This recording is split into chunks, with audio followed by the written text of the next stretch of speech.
Anthony. Welcome to the show. How are you?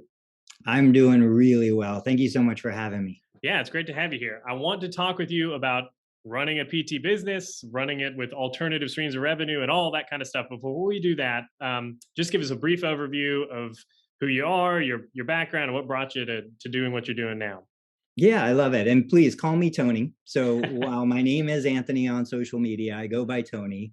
I am a licensed physical therapist. I think it's important to share that information up front, a little bit of context. So I started back in 2000 as a personal training studio in Sarasota, Florida. So I grew up on Siesta Key. We were, a block away from the beach.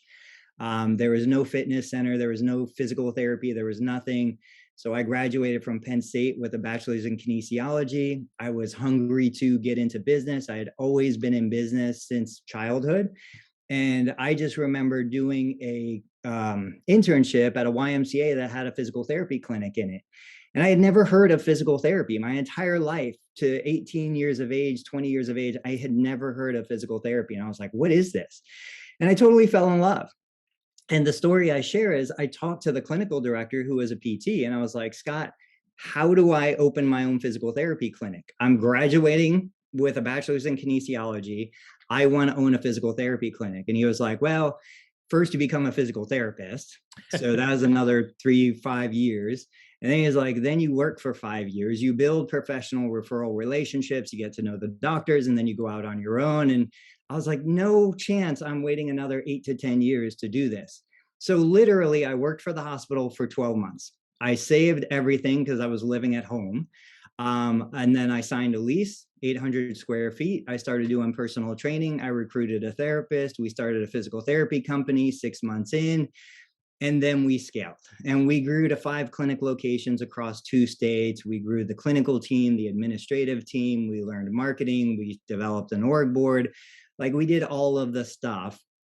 That therapist I recruited the first time actually is my wife. We have 4 beautiful boys. We're getting ready to go fishing after the podcast, but Nice. we knew from the beginning, our goal was, let's turn this into a business, right? We were the ones that were 6 a.m. in the clinic, 9 p.m. in the clinic, cleaning the toilets, stretching the hamstrings, doing all the stuff that you do when you're growing a business. But we knew that's not what we wanted. That's not the long-term plan. So we said, we're going to get married. We're going to have kids. We want to be home with our kids while they're young. We can always come back to the business when they grow up. And so we had that vision from the beginning, and that's what we focused on. Every decision came back to, does this move us toward more time freedom, or does this suck us back into the business? Can the business run without us? Can we be independent? Is it profitable enough? So that's what we did. We grew, got to 5 locations. We sold 1. We consolidated the other 2. Now we're living in Ohio. She's home full time since our first son was born. She handles the stuff that she can do from home. I'm in the clinic a couple mornings a week. Since COVID, I have been the only licensed PT on staff, so I do all the evaluations, but I have my physical therapist assistants that do deliver all of the care. And, we have a great model. I mean, it's one of those things where I try to convey, like, I'm not going to grow to a $10 million practice, but that's not what I want. I want freedom now. I want to have a solid base, a solid foundation. I want to make clinical decisions on what's best for the patient, not what's best for paying my mortgage. So we've built revenue streams outside of patient care. And effectively, we have a sustainable system. I don't need a nicer car. I don't want a better house. Like, I'm very, very happy where I am. More money in my bank account doesn't help me as much as time with family. And so everything I talk about today is really going to be around that. It's going to be about maintaining and protecting the freedom, maintaining and protecting the passion for therapy, and, letting the business be a business. Yeah, no, that's awesome. There's a couple points I want to circle back to, because I don't think it's not very, very often that you hear somebody say, I want to own a PT clinic before they're a PT. Yeah. Let's start one. I'm assuming in Florida, then it wasn't an issue, right? Or because there Well, are some states that require, like, you need to be licensed in that profession if you own it or something like that. That wasn't the case in Florida. Well, like most things, you get into it and then you realize what you're allowed to do and not Yeah. allowed to do. So we had started Total Therapy Solutions, the LLC. I was a 49% owner. My partner, who's now my wife, she wasn't my partner at the time, or she wasn't my wife at the Yeah. time. She owned 51%. So like we didn't know, we just created an LLC and then we applied to Medicare and they're like, no, a non-therapist cannot be owner in this structure. And so, okay, so I gave up ownership. Now, I don't care about the label. So Yeah. technically, she owned 100% of the physical therapy business, but it was inside of my personal training studio. And so she would hire me. We'd work out the details that way. Um, it's one of those things that where there's a will, there's a way. Obviously, there's always a way to make something like that work. So yeah, we learned a lot of lessons. This is how green we were. Remember, this is 2001. Yeah. We didn't have a fax machine inside of our facility. We would go across the street to get faxes from the UPS store. Of course, like HIPAA compliance and all that stuff. We had no idea about anything. And an interesting story is like we first had no idea how to bill insurance because we were all cash pay. People don't realize that technically I started as all 100% cash Yeah. pay. As we moved into insurance, we hired a biller and we're like, awesome, 5%, we'll send all of our claims. She didn't collect a single penny. We lost $60,000 in that experience. The Yeah. second biller to replace her was just as bad. It wasn't until the third biller that we realized, okay, now we've got somebody who understands billing for therapy services. But we can never recoup the money that we lost. If we Yeah. didn't have the self-pay side of things, we would have been out of business. And like that redundancy of having a solid, what I'll call a cash cow, really has saved us multiple times. We had another situation where my main therapist down in Florida, we were out of Florida for a couple years already, my wife and I. My main therapist, who was really running the show, wanted to buy the practice. We couldn't find the logistical way to make that happen. So he opened his own clinic. No problem. We don't do non-competes. We don't have any issue with that. I've always said, if you can do it better, go do it. Yeah. Of course, he opened his own clinic half a mile north of where my clinic was. He tried to bring all of the staff with him. He tried to bring all of the patients with him. And Yeah. again, if they wanted to go, more power to him because that's what he was doing. I don't fault him for that. But if we didn't have the other clinics, if we didn't have other sources of revenue, that would have put us out of business. We had to hire a traveler. Everyone knows travelers are Super horrible. expensive. Yeah. Yeah, super expensive. The patients weren't connecting with them. We lost 50% of our revenue in a year with that transition, but I had other clinics to pick up the slack. When COVID hit, we had to shut everything down for 2 months, but we had the online presence that paid the bills and the real estate and the other stuff. So just like in patient care, we look for ways to make things work. We look for redundancies. We build capacity so that when a patient does something difficult, they don't get injured because they have more capacity than they need. It's the same principle in business. And that's the way we've always been. I never want to be a one horse show or whatever the saying is. But yeah, I think the best physical therapy clinic owner is not a physical therapist because we are so passionate and so connected to what we do that it's hard for us to separate hiring somebody who's good enough, because Yeah. nobody is ever going to be as good as you. But when you're not in the clinic, somebody's got to pick up the slack and to let that transition happen is really tough. Yeah. Yeah. Which is, I guess the whole point of it, right? Like what is it about technical founders? Or I think have you read the Yeah. E-Myth? Like the whole idea Yep. of Yep. like somebody has like an entrepreneurial seizure and they go into doing business and they're like, oh, not really a business owner. I'm a really good craftsman, right? Like Right. I want to do the craft and the craft is really, really important. And it's hard to let go of that quality. Like the idea of minimal viable product. Some people are like, that's Yeah. unbelievable. I mean, it's our baby, and we were good at what we did. That's what put us in that position to go into business for ourselves. But then to think that we can hire somebody and they're going to be as good or better than we were, it's just not going to happen. But we also don't want to, like, every time I leave the clinic, I see an 20% drop in production. That's what happens. But I have to know in the back of my head that my team is still the best team in the city. Anybody coming to us is still going to get the best experience compared to anywhere else they would go. It might not be as good as the experience they get with me, but I will exchange that so that I have freedom to be outside and be with my kids and, go camping and fishing and do all the stuff that we do. And that's why I said kind of creating that divide between that's the business.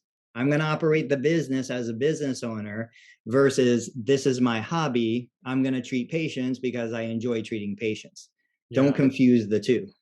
Yeah. Well, and there's something to be said too about like just splitting between the business owner's piece and then like almost like a vocational piece. Like my grandfather was a vascular surgeon and he had his surgical practice, but he was there all the time, and it's because that's what he felt like he wanted to do. He wanted to do it. He obviously had a certification that like not a lot of people had, but at the same time, when it came time to do family stuff, he was like, all right, we're shutting it down. It's Friday. We're leaving at noon because that's what we're going to do to spend time with the family. And you need to be able to have that separation. Now, tell me a little bit about just some of those alternative revenue streams that you've developed, because that obviously helps things like, and we can talk about it later about the type of care you provide and how you lose money when you're treating as a as a physical therapist versus working as a business owner. So what kind of alternative revenue streams have you developed? So for us, now I come from an entrepreneurial family to begin with. My mom came here from South America. She was born and raised in Colombia. When she came to the US, she came into New York City and she started a garment business. My dad was always involved in business. So just, my nature is I just love the creative aspect of business. So for us, real estate was always an important component. Like most people probably watching, I read Rich Dad, Poor Dad. I read E-Myth. I read multiple real estate books and the ideas behind how, you have the benefits of leverage, you have a hard asset, you have depreciation. So we had always wanted to own the building that we put our physical therapy clinics in. So we started to accumulate real estate probably back around 2006, 2003, 2006. A great story. So we had already owned the physical therapy clinics for a couple of years. I decided to go back to physical therapy school to get my master's in PT. I went back in 2003. We were opening a third location. When I went to school, I found a condo that was a 2-bedroom condo.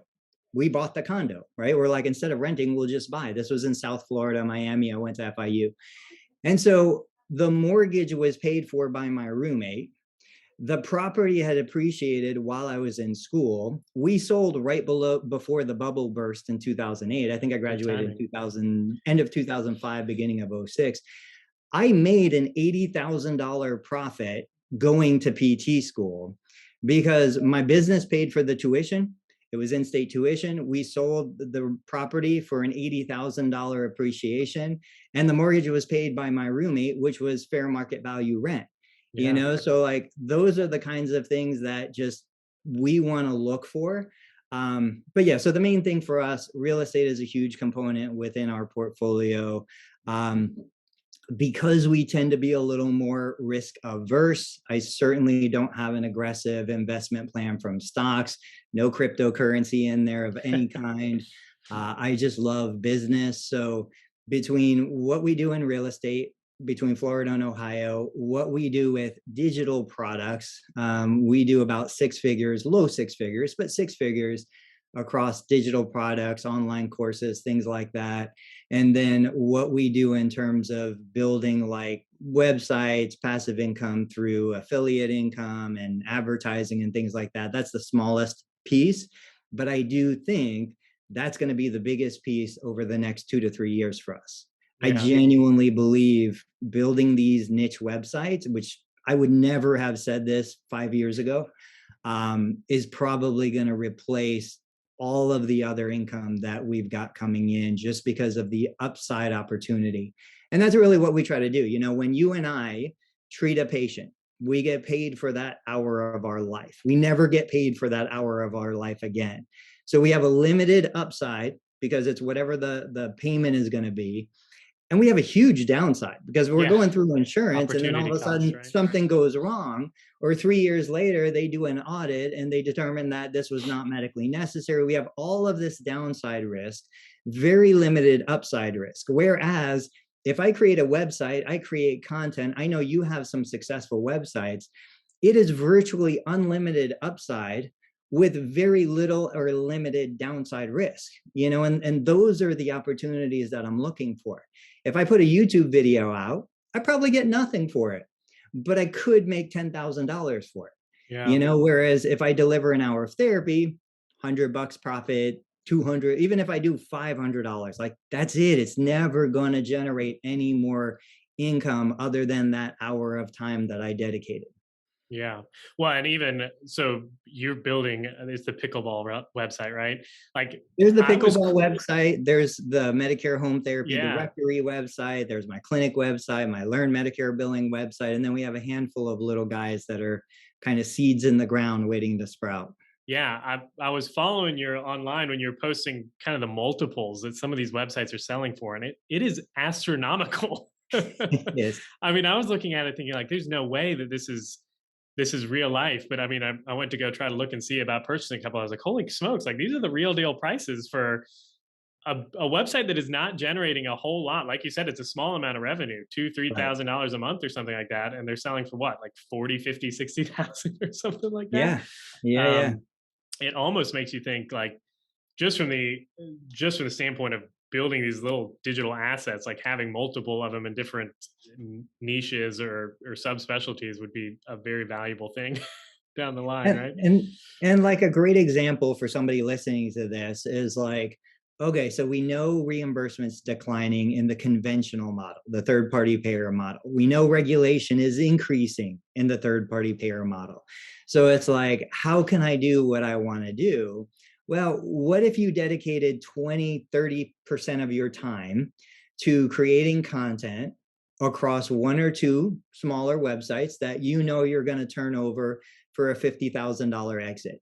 If I do two of those websites a year, $50,000 each, that's 100,000 in income for 20% of my time. The other 80% of my time I could dedicate to other things, including patient care. I've replaced a clinical salary with the content that I'm producing, which for some people it's enjoyable. I Yeah. think for a huge population it's helpful. There's tons of people who are never going to see a therapist, who will never hear your perspective. We are in such a small bubble, you, me, the people that are on Facebook. The majority of patient care is very vanilla, very bland. They're doing the same stuff they did 25 years ago.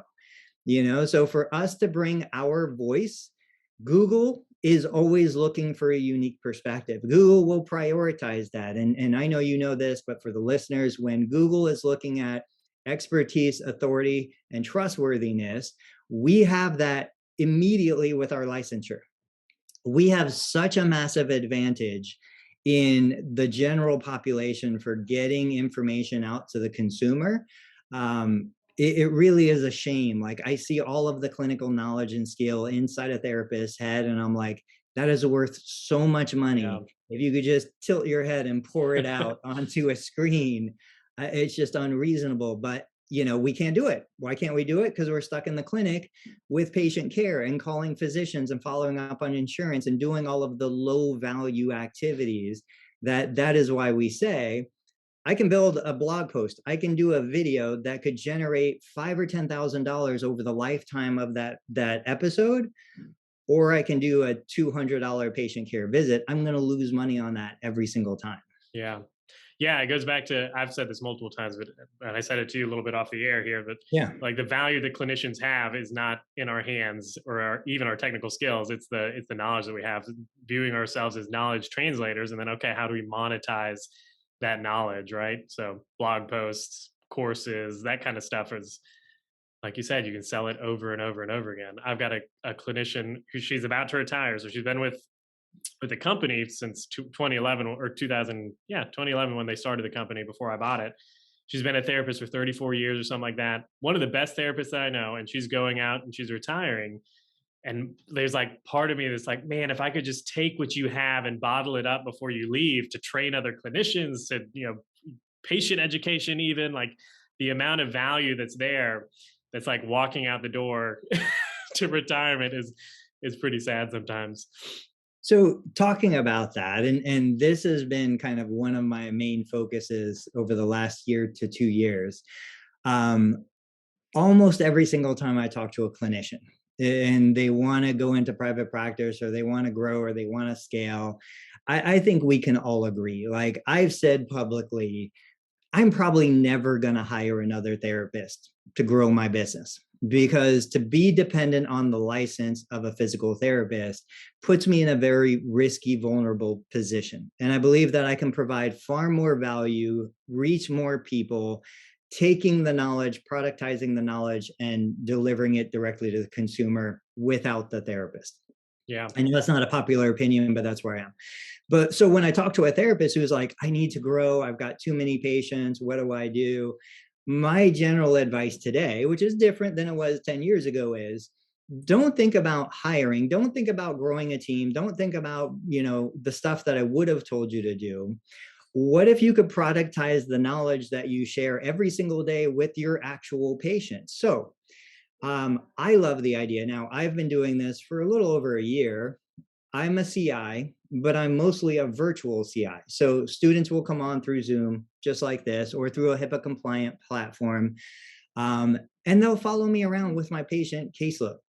And so while they're not necessarily, because I tell them, I'm like, look, you guys aren't going to learn the latest manual therapy technique from me.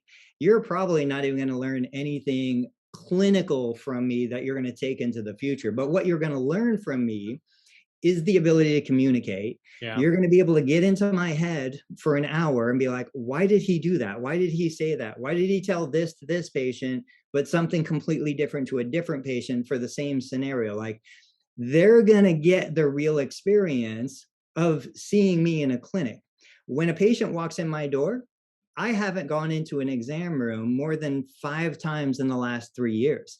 We go straight into treatment, even though I've never met this individual, because I can collect what I need during the intervention, right? So I have a different approach to patient care. I'm not saying it's a better or worse. I'm just saying it's different. So for a student to come in and see me, and then potentially see you an hour later, and then go to a pelvic floor therapist an hour after that, there's massive value. So what I'm trying to do is, with the appropriate HIPAA compliant media releases, get therapists to document what they actually do. Gary Vee says it best, like, don't create content, just document. Yeah. There are point of view videos on YouTube that have millions of views. So document the patient interaction and then sell access to that patient interaction. So for $10, a student, a new grad therapist, an experienced therapist who wants to go from skilled nursing to outpatient could join me and watch me do an initial evaluation for a total knee replacement, right? So pretty reasonable. I think $10 is worth an hour of my access. And if you look at that and you say, okay, without that, I would have made $100. Now with 10, I just made, $200. With 10 a month, for 12 months, I made $1,200. Like, the value in that experience is never going to diminish, and it can be resold multiple times. Not to mention, you open the door to an OT can come and see what a PT does. A PT can see what an OT does, an LMT, an ATC. Like, there are so many people. Or what about just the consumer? What about if a person is sitting at home, they don't have access to services? Maybe they're in a different, never mind. Maybe they're in a different country. And so now all of a sudden, that person halfway across the world for $10 could see how a physical therapist treats a patient who just had a total knee replacement for the first time. It's not treatment to them, but at least it gives them access to see what we did. The opportunity here is just ridiculous. Now, why don't we do that? Why isn't everybody doing that? I think it's because we're not used to doing that. There's still a lot of us that are uncomfortable on video. There's still a lot of insecurity. I am insecure recording my patient treatments because I know they could be better. that makes Yeah. me feel bad. You have But I colleagues or have to something that's get, like, why are you doing that treatment? yeah, but I have to get over my own insecurity to help somebody else do a better job. I tell my students, I'm like, look, you don't have to do what I do. You could hate what I do. But if you take the lesson of I'm never going to do what he did, that will make you a better therapist. So Yeah. there's just an unreasonable number of ways to increase monetization, to increase revenue streams. We just have to use our creative brain. We use it in patient care. We need to take it and use it in business. Yeah. Yeah. It's funny. I started kind of the same idea of like, okay, we need alternative revenue streams. My original thought was like, even if it's just something that like covers the mortgage or the lease on the building or whatever it is, it helps, right? And in a world Yeah. of declining reimbursement, like you said, where the regulations going up, administrative burdens going up, money's going down, like anything that you can do to kind of relieve the pressure, even if you don't want to go full bore into creating courses and membership sites and all that kind of stuff, every little bit helps in a low margin business, right? Exactly. It does. And then again, you've got, I know we used to back in the day, we'd buy like supplies and sell supplies. The problem with that is you've got Amazon that can do it 1,000 Yeah. times better.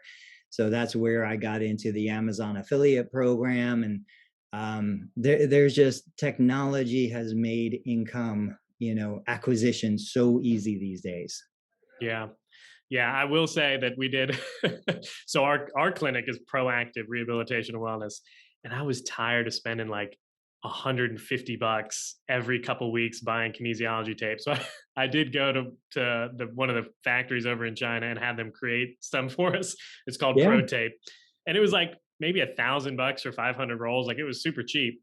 And now we've got a wall full of, of therapy product, and we do sell it occasionally on at the at point of sale for the Yeah. patients that come in. But at the same time, it was more of like a cost benefit play for me too. It saved us on some expenses that we would have normally spent triple for or quadruple for. Yeah. The There next was step a would be like time putting it on FBA, right, by Amazon. There was a time a couple of years ago where we were doing tons of TENS units. We weren't billing for TENS in the clinic. We weren't utilizing TENS as part of active patient care. So I'm like, you know what? People love TENS. My opinion of TENS makes no difference. Yeah. People want it. They're looking to buy it. If I know that it's not harmful, I mean, I'm going to stock them. So we bought a couple hundred TENS units at $15 a piece. We were selling them for between $50 and $100 a piece. And so like those little things, high value, low risk, low cost, those are the things that we want to look for. Those are the opportunities that help defray the pressure of I need 3 more minutes to get one more Yeah. billable unit. Like that's not the position any of us ever want to be in. Yeah.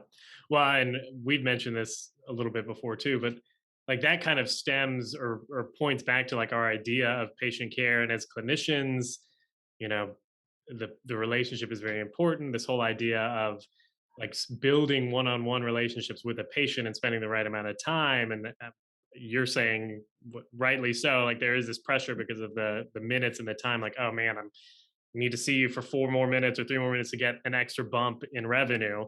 Right. Um, and there are clinicians that kind of swing back, like the pendulum goes the opposite direction, right? And we were talking before off air, like if it wasn't for the fact that there was a market demand for vanilla or conveyor belt or whatever high volume clinics, they wouldn't exist, right?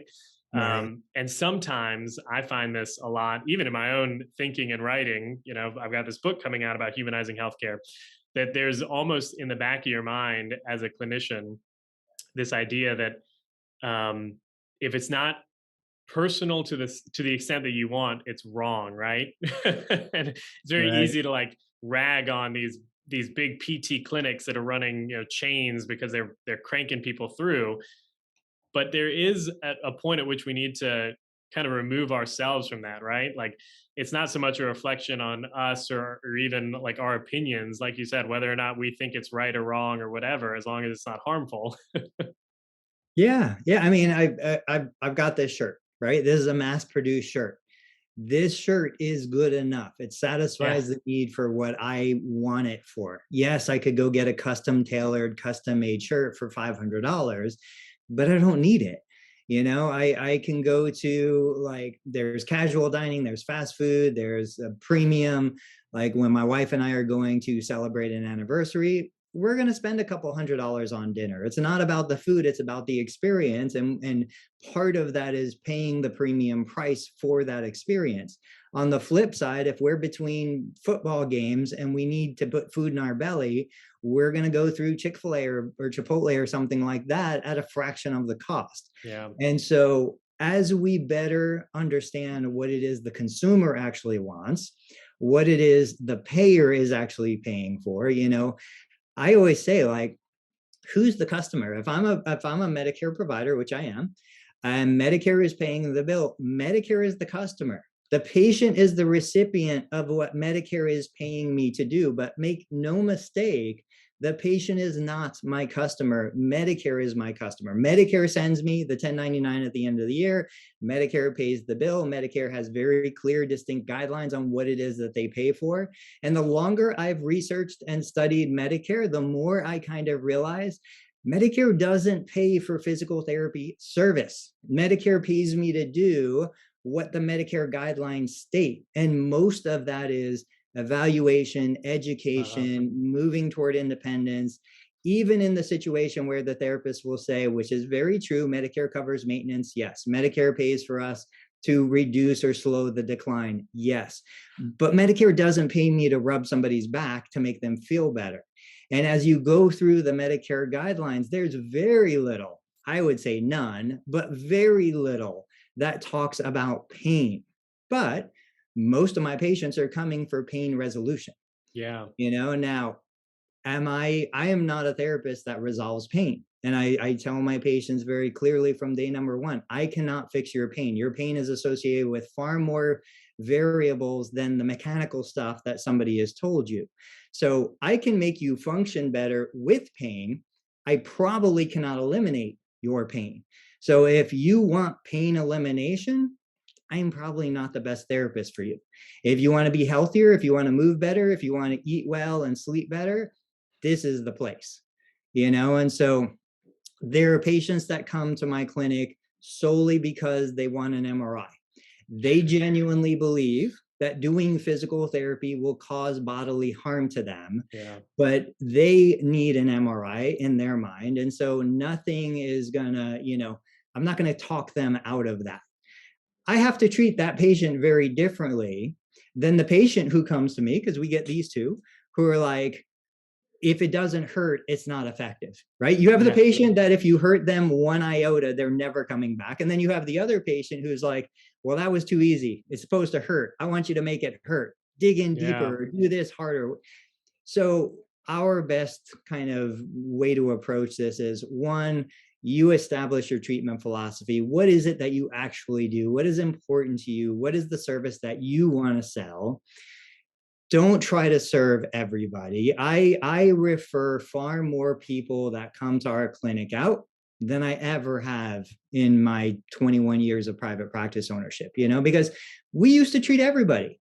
Now we treat very few of the people who are coming to see us. But though that small community does insanely well, we never have cancellations. We never have no-shows or drop-offs, and it's like Seth Godin and others have said, like, we have found our tribe, we've found our smallest viable audience, and we work relentlessly to help and support them.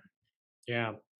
Yeah, no, I totally like that idea of referring folks away. So we're just bringing on somebody. Speaking of hiring, and you would never hire to grow your business. We just brought somebody on who's a pelvic floor therapist, right? But prior to that, when we were referring everybody, we were like, listen, like, and that's a very clear distinction. I think it's very easy for therapists to say, okay, I don't have this certification, so I'm going to refer you to somebody else. But then on the side of like treatment philosophy, and I've had conversations like that with patients too, like, listen, my job is to help you overcome your pain but not eliminate it. Like, Right. we're going to teach you how to live well despite the pain that you're experiencing, right? And if you want something else, I can make you a referral to this person or that person or this clinician. But I mean, the idea of I'm sure there's plenty of private practice PTs out there that heard you say, I refer more people out than I treat, and are freaking out. Like, but Yeah. what are we going to do without the patients? We need the volume, right? And it goes back to that, bringing in more revenue streams. Like, if you're in a position where you don't need to treat, then you can do what is best for the patient, regardless of the monetary incentives, right? And I was there, like, I don't want anybody to think that it's always been like this. The first 10 years, 15 years of our practice, if I saw a therapist with a 30-minute open spot on their schedule, I felt like I wanted to throw up, because I was like, how am I going to afford this as a Yeah. practice owner? I understand those pressures, but earlier today on Facebook, I said it's like going grocery shopping when you're starving. You make bad decisions. You need to have that revenue coming in so that you don't make decisions based on revenue, because you've got more than enough coming in a stable stream, a stable source. So that, and it took us 15 probably years to really get to that point. Now, like, the clinic operates, I'm not going to pretend to say that it's ultra profitable, and I do think most clinic owners on a smaller scale don't really understand how low their profitability is. you Yeah. know I would say, like, on a good day, we're making a 3% margin, but that's because I'm taking into account, not only am I the owner, um, maybe treating patients or doing evals, like I said earlier, but I'm also the one literally cleaning the bathroom sometimes. I'm also the one hiring and firing, I'm managing HR. I'm also the one doing the accounting. So if I had to hire all of those positions out as if it was a real business, like, there's no profitability left Yeah. in the world of physical therapy. For me, it's still profitable because I own the building. So it's helping to pay down the mortgage.